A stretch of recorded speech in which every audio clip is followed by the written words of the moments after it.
Modern सास लाई घूंघट वाली बहू।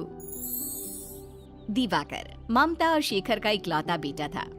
वे लोग शहर में रहते थे, इसलिए शेखर चाहता था कि वो अपनी बेटी की शादी शहर में करवाए। तो वहीं दूसरी ओर ममता अपने बेटे की शादी गांव की एक लड़की से करवाना चाहती थी, ताकि वो हमेशा अपनी बहू पर अपनी चला सके। ममता, ये तुम्हारी कैसी जिद है? हम लोग शहर में रहते हैं और तुम खुद इतनी मॉडर्न हो, और इतनी मॉडर्न होकर अपने बेटे के लिए गांव की लड़की लेकर आना चाहती हो, वो भी ऐसी लड़की जो घूंघट में रहे। अगर मैं अपने जैसी मॉडल बहू ले आई तो मेरी बहू मुझ पर ही हुक्म चलाने लगेगी, और मैं नहीं चाहती कि मेरे घर में किसी और की चले, समझे आप? तुम चाहती क्या हो ममता, और क्या बोल रही हो? मुझे तो कुछ समझ में नहीं आ रहा। आपको कुछ समझ में आएगा भी नहीं, इसलिए आप चुप रहिए और मुझे मेरा काम करने दीजिए। करो तुम्हें जो करना है, शुरू से तो तुम अपनी ही चलाती आई हो। इस तरह से ममता अपने पति को चुप करवा देती है और अपने बेटे की शादी गांव की लड़की पूजा से करवा देती है। बहू, अब से ये तुम्हारा ससुराल है। तुम जानती हो ना ससुराल में बहू कैसे रहती है। जी माँ जी, मैं सब जानती हूँ। वेरी गुड, चलो फिर बाहर आ जाओ, पर घूंघट में आना। बाहर तुम्हारे ससुर जी हैं, पता है ना, ससुर और जेठ के सामने घूंघट में रहती हैं बहुएं। जी माँ जी। ममता के कहने पर पूजा घूंघट में बाहर जाती है।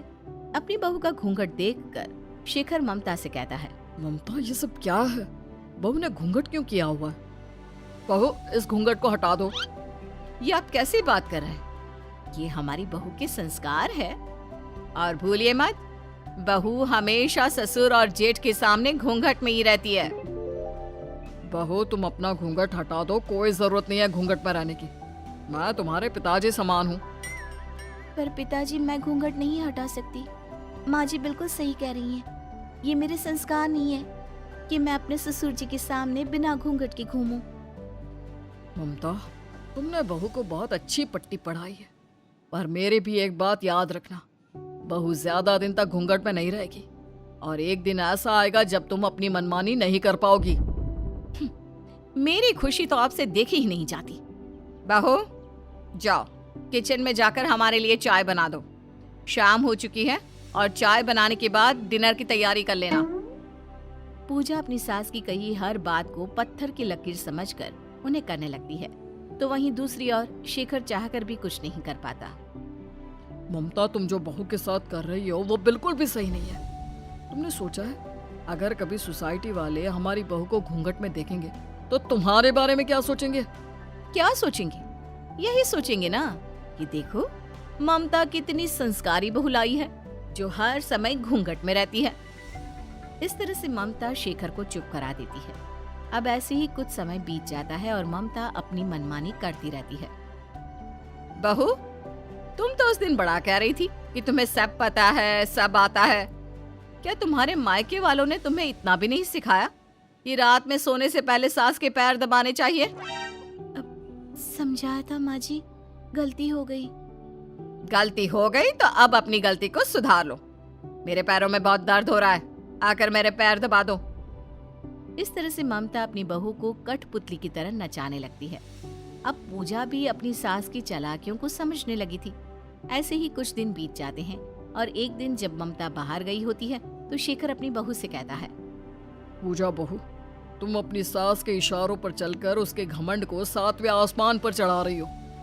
तुम्हें नहीं लगता कि तुम्हारी सास तुम्हारे साथ ज्यादती कर रही है? पर पिताजी, मैं माँ जी के खिलाफ भी तो नहीं जा सकती ना। बहू, जब घी सीधी उंगली से ना निकले तो उंगली टेढ़ी करनी पड़ती है, और तुम्हारी सास प्यार से मानने वालों में से नहीं है। खुद तो वो मॉडर्न बनी रहती है और बहू को घूंघट पर रखती है। अपना घूंघट हटाकर अपनी सास को दिखा दो कि तुम उसकी कठपुतली नहीं हो। इस तरह से शेखर पूजा को काफी देर तक समझाता है। अब पूजा को अपने ससुर की बातें समझ में आ जाती हैं और वो फैसला लेती है कि अब वो अपनी सास को सुधार कर रहेगी। पिताजी, मैं आपकी बात समझ गई। आप बिल्कुल सही कह रहे हैं, पर मुझे समझ में नहीं आ रहा कि मैं माँ जी के खिलाफ कैसे जाऊं, कैसे सुधारूं उन्हें। बहू, सबसे पहले तो तुम अपना घूंघट हटा दो और अपनी सास को जवाब देना सीख जाओ, और जैसी तुम्हारी सास है वैसे ही बन जाओ, तभी ही सुधरेगी तुम्हारी सास। वो सब तो ठीक है पिताजी, पर मुझे डर लग रहा है कि अगर मैं माँ जी के खिलाफ गई तो। डरते क्यों हो? मैं हूं ना तुम्हारे साथ। इस तरह से शेखर अपनी बहू का साथ देता है। अब कुछ दिनों बाद पूजा बिना घूंघट के घर में घूमती है और धीरे धीरे बिना अपनी सास से पूछे घर से बाहर जाने लगती है। ये देखकर ममता को बहुत गुस्सा आता है।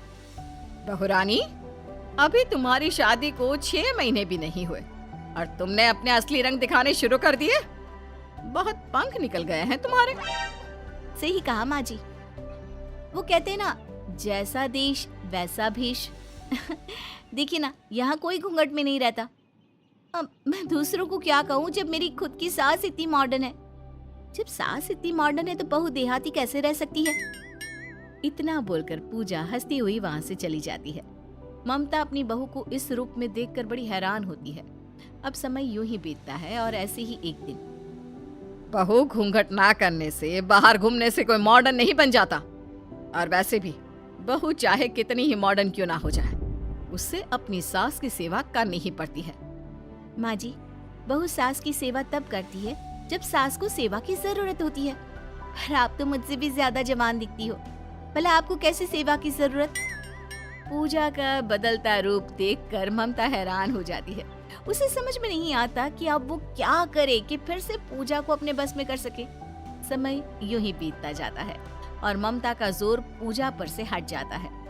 अब चाहकर भी ममता पूजा को अपने इशारों पर नहीं नचा पाती और खुद उसकी मोहताज हो जाती है। बहू, मैं बाहर पार्टी करने जा रही हूँ, रात को आऊंगी, मेरा खाना मत बनाना। माँ जी, अब आपकी उम्र हो गई है, आपको ये पार्टी करना शोभा नहीं देता। आप जाकर आराम से बैठ जाइए। अगर इस उम्र में कोई हड्डी टूट गई ना तो जोड़ पाना मुश्किल हो जाएगा। तुम कहना क्या चाहती हो? मैं तो बस यही कहना चाहती हूँ कि शाम हो गई है, अब आपको बाहर जाने की जरूरत नहीं है। याद है ना, अभी कुछ दिन पहले ही तो बिस्तर से उठी हैं। अगर इस बार फिर तबीयत खराब हो गई तो कौन करेगा आपकी देखभाल।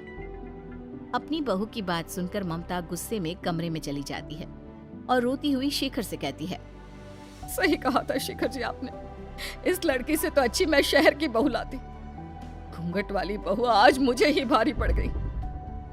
कहते हैं ना ममता, जैसी करनी वैसी भरनी।